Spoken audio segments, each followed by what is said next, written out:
Top 5 reasons why retail investors perform terrible in their investing journey. Reason number 1 is not educating self. जब भी हम retail investors की बात करें, ये कोई जरूरी नहीं है कि सभी फॉर्मली फाइनेंस के अंदर एजुकेटेड हों। ये उनका मिस्टेक नहीं है, वो किसी भी स्ट्रीम से हो सकते हैं, किसी भी बैकग्राउंड से हो सकते हैं। पर जब आप स्टॉक मार्केट में घुस चुके हो, आपने इन्वेस्टमेंट कर दिया, उसके बाद भी अगर आप अपने आप को फाइनेंशियली एजुकेट नहीं कर रहे हो, सेल्फ एजुकेट, ये आपकी एक बहुत बड़ी मिस्टेक है। जब कभी भी हम कोई कॉम्पिटिटिव स्पोर्ट्स खेल रहे होते हैं, हम उस गेम को पहले अच्छे से समझते हैं, फिर प्लानिंग एंड स्ट्रेटजीज बनाते हैं, फिर उसके बाद अपने अपोनेंट्स को समझते हैं और फिर गेम में उतरते हैं। जब मनी का आप गेम खेल रहे हो, स्टॉक मार्केट में उतर रहे हो, और मनी का गेम तो ऐसा है कि ना चाहते हुए भी दुनिया का हर प्राणी गेम में इन्वॉल्व है। तो आपको अपने आप को एडवांस करने के लिए एक बेटर अंडरस्टैंडिंग, एक साउंड अंडरस्टैंडिंग होना बहुत ही जरूरी है। It is not a choice, it's a must have thing. क्योंकि अगर आप गेम को बिना समझे उसको खेलोगे तो बहुत सारी मिस्टेक्स करोगे, और फाइनेंस के मामले में मिस्टेक्स की बहुत भारी कीमत चुकानी पड़ती है आपको अपने जिंदगी के समय से। इस वीडियो में आगे आने वाले जितने भी फैक्टर्स है वो कहीं ना कहीं इस एक फैक्टर से ही को रिलेटेड है। तो चलिए और आगे बढ़ते हैं। रीजन नंबर 2 है focusing too much on market sentiments और पी रेशो। इस बारे में मैं पी रेशो पे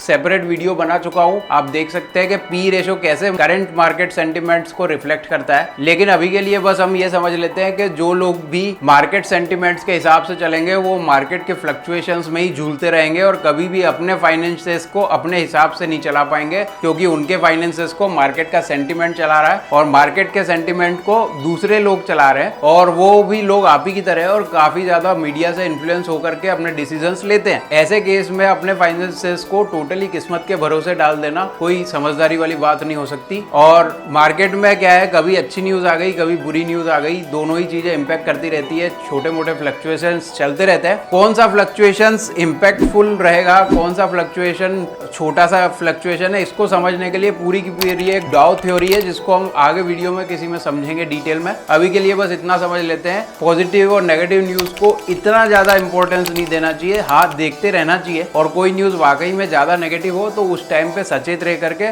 प्रॉफिट या स्टॉप लॉस पे बुकिंग कर लेनी चाहिए। जो कुछ भी है उसको भी हम समझेंगे, लेकिन अभी के लिए बस इतना समझ लो, हर न्यूज बहुत ज्यादा इंपॉर्टेंट नहीं होती। मीडिया एक्चुअल कवरेज बहुत ज्यादा पी रेशो पे देता है, क्योंकि एक तो रिटेल इन्वेस्टर्स को वही सबसे ज्यादा समझने आने वाला फैक्टर है। दूसरी चीज, न्यूज के हिसाब से सबसे ज्यादा इंपैक्ट होने वाली चीज भी पी रेशो है, तो इससे ऑब्वियसली मीडिया की न्यूज को थोड़ा हाइप मिलता है। इस वजह से इन सब चीजों से थोड़ा बच के रहना। रीजन नंबर 3 है reacting too much early on any market situation. React भी थोड़ा लेट करते हो और वैल्यू इन्वेस्टिंग पे ध्यान देते हो तो भी आप एक अच्छा परफॉर्मेंस दे पाओगे अपने पोर्टफोलियो में। पर अक्सर लोग ये करते हैं कि तुरंत रिएक्ट करने लगते हैं, तुरंत डर जाते हैं, थोड़ा सा पोर्टफोलियो नीचे आ गया डर गए, थोड़ा सा ऊपर आ गया फिर सोचने लगते हैं कि अब प्रॉफिट बुक कर लें या ना कर लें। तो इस चीज से बचने के लिए तो सबसे पहले आपको ये पता होना चाहिए कि सही वैल्यू क्या हो सकती है किसी स्टॉक की at a particular point of time. दूसरा, उससे एग्जिट की आपको स्ट्रेटजी पहले से क्लियर होनी चाहिए, तभी आप सही डिसीजन ले पाओगे।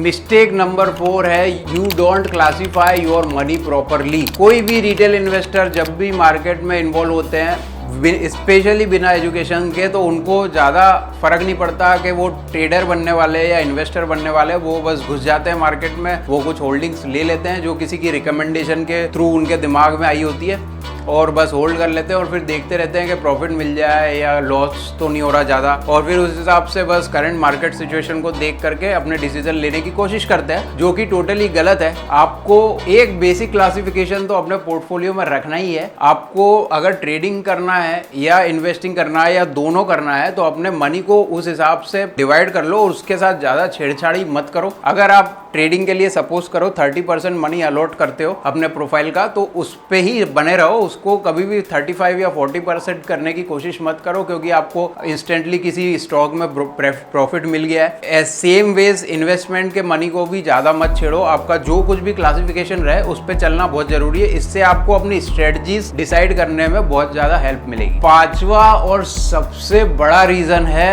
हर बंदे के लॉस का। बाकी सारे फैक्टर्स को अगर आप एक साइड में भी रख दो तो चलो अगर आपने प्रॉपर एजुकेशन नहीं ली या आप मार्केट सेंटिमेंट्स को ज्यादा तवज्जो नहीं देते हैं या फिर आपने मनी का क्लासिफिकेशन नहीं किया, कुछ नहीं आता आपको, कोई दिक्कत नहीं है। लेकिन ये मिस्टेक तो बहुत लोग करते हैं। पहले तो वो इन्वेस्ट ही नहीं करते सही टाइम पे, और जब उनको ऐसा चेत बैठती है दिमाग में कि अब इन्वेस्ट करना है तो वो एक साथ अपना सारा का सारा मनी कॉर्पस अमाउंट मार्केट में लगा देते हैं। जैसे ही वो इन्वेस्टमेंट करना शुरू करते हैं फिर वो फटाफट स्टॉक्स खरीदने लग जाते हैं, या तो 1 या 2 इंस्टॉलमेंट में ही लगा देते हैं, या फिर एक छोटे से पीरियड ऑफ टाइम यानी 1 या 2 मंथ के अंदर ही वो पूरे स्टॉक्स जितने उनको लेने का मन होता है ले करके बैठ जाते हैं। अब 1 या 2 महीने में मार्केट फ्लक्चुएट होता ज्यादा ना तो ऊपर जाता है ना नीचे जाता है, और आपको ये बिल्कुल भी नहीं पता है कि मार्केट अभी करंट पोजीशन में हाई पे है या लो पे है या मिडिल में है। किसी को कुछ नहीं पता क्योंकि इतने लोग इन्वॉल्व है मार्केट में। ऐसे में आपकी दिमाग की जो हालत रहती है वो स्थिर नहीं रह जाती उसके बाद, क्योंकि आपने बहुत सारा अमाउंट का मनी लगा चुके हो। अब अगर उस केस के बाद स्टॉक मार्केट नीचे आ जाता है तो आपके पास उसको एवरेज करने के लिए कुछ नहीं बचना। आपको दूसरा टेंशन ये भी रहेगा कि अब आपके पोर्टफोलियो में बहुत ज्यादा लॉस दिखाई दे रहा है। उसके बाद जब बढ़ने लगेगा तो आपको ये नहीं पता लगेगा कि कब तक बढ़ रहा है। तो बेटर स्ट्रेटजी हमेशा ये होती है कि आप उसको इंस्टॉलमेंट्स में ही मनी इंजेक्ट करो मार्केट के अंदर,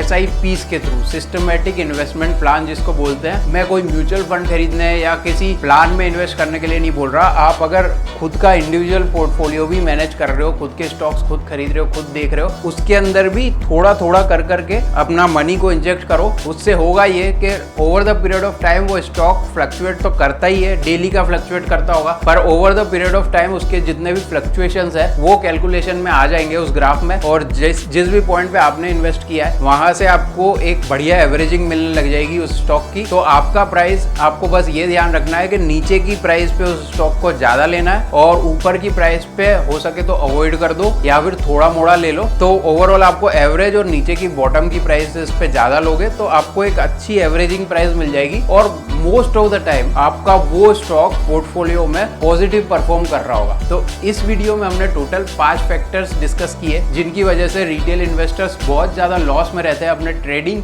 या इन्वेस्टिंग करियर में। Thanks for watching this video.